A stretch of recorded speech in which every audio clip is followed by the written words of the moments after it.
teman-teman, salam sehat dan salam sejahtera buat kita semua. Perkenalkan, nama saya Alda Jeli Magdalena Bulele dengan NIM 03 2021 003, mahasiswa Nurs 1A, Stika Santa Elizabeth Medan. Panca indera. Apa itu panca indera? Panca indera adalah alat-alat tubuh yang mempunyai fungsi untuk mengetahui keadaan luar. Manusia memiliki 5 indera. Yang pertama, mata sebagai indera penglihatan, 2 telinga sebagai indera pendengaran, 3 hidung sebagai indera pembau, 4 lidah sebagai indera pengecap, dan 5 kulit sebagai indera peraba. Pertama, saya akan menjelaskan mata sebagai indera penglihatan pada manusia. Indera penglihatan disebut juga fotoreseptor karena mata sangat peka terhadap rangsangan cahaya. Mata bagian luar terdiri dari pertama, alis mata yang berfungsi untuk melindungi mata dari keringat. Kedua, kelopak mata dan bulu mata yang berfungsi untuk melindungi mata dari benda-benda asing. Ketiga, kelenjar air mata atau aparatus lacrimalis yang berfungsi untuk menghasilkan air mata. Mata bagian dalam terdiri dari 1. Sklera yang berfungsi untuk mempertahankan mata agar tetap lembab. Kedua, kornea atau selaput bening yang berfungsi untuk memfokuskan cahaya yang masuk ke dalam mata. Ketiga, koroid yang berperan sebagai penyuplai makanan ke lapisan retina mata. Keempat, iris atau selaput pelangi berperan mengatur banyak sedikitnya cahaya yang masuk ke dalam bola mata. Kelima, lensa mata yang berfungsi untuk memfokuskan dan meneruskan cahaya yang masuk ke mata agar jatuh tepat di retina. Keenam, retina fungsinya sebagai tempat terbentuknya bayangan pada benda. Ketujuh, saraf mata yang berfungsi untuk meneruskan rangsang cahaya ke susunan saraf pusat mata dibagi menjadi 2. Yang pertama, lensa mata mencembung. Lensa mata mencembung ketika kita melihat benda yang dekat. Kedua, lensa mata memipih. Lensa mata memipih terjadi ketika kita melihat benda yang jauh. Kemampuan mencembung dan memipih ini disebut dengan daya akomodasi, yaitu kemampuan yang diatur oleh otot pengikat lensa mata atau otot silaris. Sel reseptor. Sel reseptor dibagi menjadi 2. Yang pertama, sel batang yang berfungsi sangat baik ketika cahaya redup. Kedua, sel kerucut berfungsi untuk membedakan warna dalam keadaan terang. Proses terjadinya penglihatan. Pertama, cahaya masuk ke dalam mata melalui pupil. Kedua, lensa mata kemudian memfokuskan cahaya sehingga bayangan benda yang dimaksud jatuh tepat di retina mata. Kemudian, ujung saraf penglihatan di retina menyampaikan bayangan benda tersebut ke otak. Dan otak kemudian memproses bayangan benda tersebut sehingga kita dapat melihat benda tersebut. Kedua, saya akan menjelaskan tentang indera pendengar manusia, yaitu telinga. Telinga selain berfungsi sebagai indera pendengaran, telinga juga berfungsi sebagai alat keseimbangan. Telinga dibagi menjadi 3 bagian. Yang pertama, telinga bagian luar, yang terdiri dari daun telinga dan lubang telinga. Kedua, telinga bagian tengah, yang terdiri dari gendang telinga dan tulang pendengaran. Tulang pendengaran ini terbagi menjadi 3. Yang pertama, tulang martil, yang berfungsi untuk meneruskan getaran dari gendang telinga ke tulang pendengaran. Kedua, tulang landasan, yang berfungsi untuk meneruskan getaran dari tulang martil ke tulang sanggurdi. Ketiga, tulang sanggurdi, yang berfungsi untuk meneruskan getaran dari tulang landasan ke tingkap oval. 3. Telinga bagian dalam, yang terdiri dari 3 saluran setengah lingkaran, 2 koklea atau rumah siput, ketiga saluran Eustachius. Saluran Eustachius adalah saluran sempit yang menghubungkan telinga tengah dengan bagian belakang tenggorokan. Saluran ini terbuka saat kita mengunyah, menguap, bersin, dan membuka mulut. Saluran Eustachius ini berfungsi menjaga keseimbangan tekanan udara di dalam maupun di luar rongga telinga, sehingga gendang pendengaran tidak mudah rusak. Proses terjadinya pendengaran. Pertama, bunyi menuju daun telinga, kemudian masuk ke saluran telinga, gendang telinga, dan tulang-tulang pendengaran. Kemudian menuju ke 3 saluran setengah lingkaran yang menyebabkan cairan limpa di rumah siput bergetar. Karena bergetar, ujung saraf merangsang, dan urat saraf pendengaran menyampaikan rangsangan ke otak, dan kemudian kita dapat mendengar. Selanjutnya, saya akan menjelaskan tentang indera pembau manusia, yaitu hidung, yang berfungsi untuk merespon rangsangan bau. Hidung memiliki beberapa bagian. Yang pertama, lubang hidung. Kedua, rongga hidung. Di dalam rongga hidung terdapat selaput lendir dan bulu hidung yang berfungsi untuk menyaring debu dan kotoran yang ingin masuk ke hidung. Ketiga, tulang hidung. Keempat, serabut saraf pembau atau olfaktori yang berfungsi sebagai penerima rangsang berupa bau, yang merupakan reseptor utama indera penciuman manusia. Ketika ada aroma di dekat kita, saraf pembau akan menerimanya dan melanjutkannya ke otak, sehingga kita dapat mengetahui bau tersebut.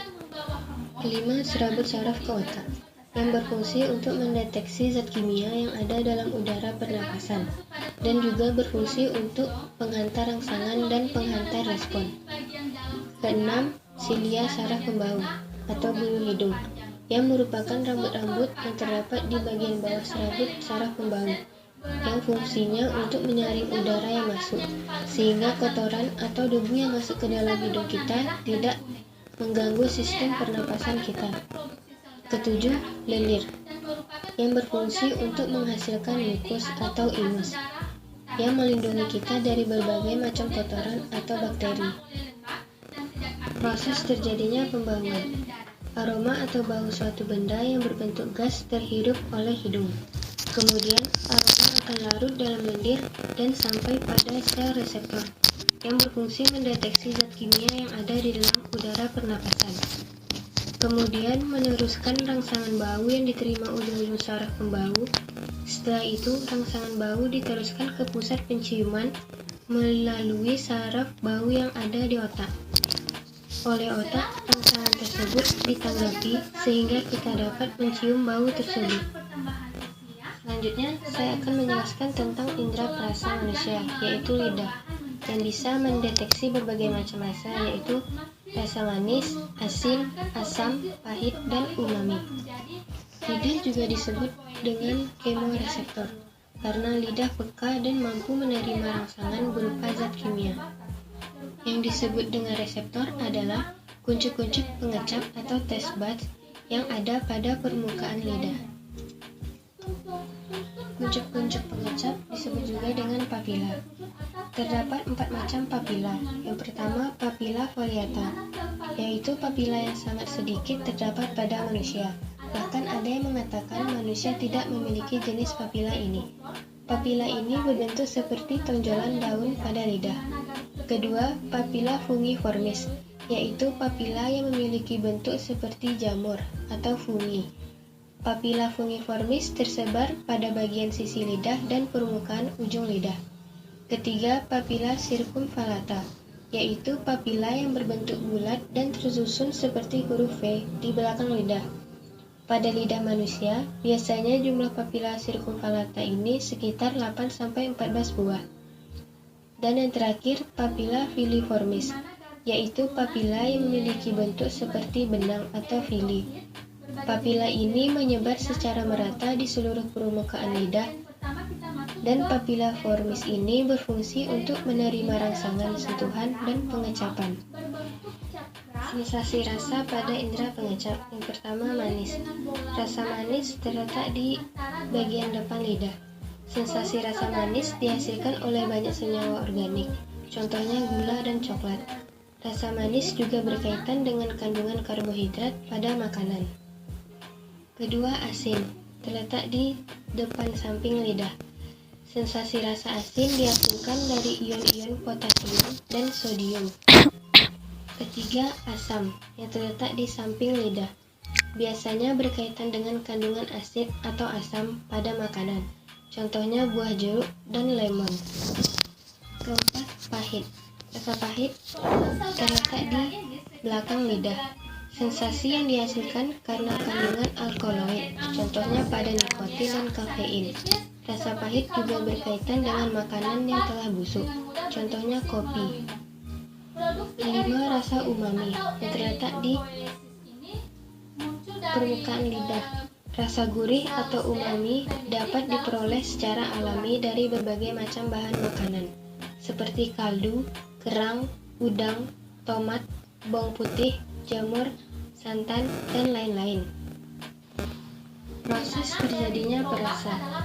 Pertama, makanan yang telah masuk ke dalam mulut akan bercampur ke dalam air liur, kemudian merangsang ujung-ujung syaraf pengecap yang terletak pada kuncup-kuncup pengecap yang tersebar di seluruh permukaan lidah, kemudian masuk ke dalam pori-pori kuncup-kuncup pengecap bersama dengan air liur. Kemudian, zat makanan yang masuk menstimulasi ujung-ujung saraf yang memiliki rambut atau gustatory hair, dan rangsangan rasa diteruskan ke pusat saraf pengecap yang ada di otak, dan kita dapat merasakan rasa tersebut. Yang terakhir, saya akan menjelaskan indera peraba manusia, yaitu kulit, yang berperan agar manusia bisa menyadari adanya sentuhan, tekanan, panasnya suhu di sekitar, getaran, hingga rasa sakit. Terdapat 3 lapisan pada kulit. Yang pertama, lapisan epidermis, yaitu struktur kulit terluar pada tubuh manusia dan selalu mengalami regenerasi karena peluruhan sel-sel kulit mati setiap hari. Fungsi kulit epidermis ini yang pertama membentuk sel-sel kulit baru, kedua memberi warna pada kulit, dan ketiga melindungi lapisan kulit di bawahnya. Kedua, lapisan dermis. Lapisan dermis adalah lapisan kulit yang berada di bawah epidermis. Dermis merupakan lapisan kulit yang paling tebal karena terdapat pembuluh darah dan saraf, kelenjar keringat dan kelenjar minyak, folikel rambut hingga saluran limfe. Fungsi kulit dermis yaitu dapat merasakan sakit dan sentuhan, memproduksi keringat dan minyak, menumbuhkan rambut, mengalirkan darah yang menutrisi kulit, dan melawan infeksi. Ketiga, lapisan hipodermis atau lapisan subkutan. Lapisan hipodermis adalah lapisan kulit paling bawah atau paling dalam. Pada lapisan subkutan terdapat jaringan lemak, jaringan penghubung, dan elastin. Folikel rambut. Folikel rambut adalah kantong kecil pada kulit sebagai tempat tumbuh rambut. Folikel rambut biasanya terletak di lapisan kulit epidermis dan dermis. Fungsi folikel rambut adalah untuk memproduksi sel-sel rambut yang akan tumbuh di kulit kepala, wajah, dan seluruh tubuh. Kelenjar minyak. Kelenjar minyak atau dikenal dengan kelenjar sebasea adalah suatu kelenjar kecil pada kulit yang bentuknya menyerupai karung. Fungsi kelenjar minyak adalah melepaskan sebum atau minyak ke folikel rambut serta melapisi dan melindungi batang rambut agar tetap lembab. Kelenjar minyak ini terletak pada lapisan kulit dermis. Kelenjar keringat. Kelenjar keringat adalah struktur kulit yang terletak pada lapisan epidermis. Fungsi kelenjar keringat adalah menghasilkan keringat yang dikeluarkan oleh lapisan subkulit kecil atau stratum corneum ke permukaan kulit. Pembuluh darah dan ujung saraf. Kulit juga terdapat pembuluh darah yang berfungsi mengalirkan nutrisi dan oksigen ke dalam sel-sel pembentuk kulit sekaligus mengangkut limbah dan karbon dioksida untuk dikeluarkan dari tubuh. Sedangkan ujung saraf berfungsi mengirimkan sensasi berupa sentuhan, rasa nyeri, gatal, kesemutan, mati rasa, atau sensasi terbakar. Baiklah, hanya ini yang dapat saya sampaikan tentang anatomi dan fisiologi panca indera. Semoga video ini bermanfaat. Assalamualaikum warahmatullahi wabarakatuh. Sekian materi yang bisa saya sampaikan, semoga bermanfaat. Terima kasih.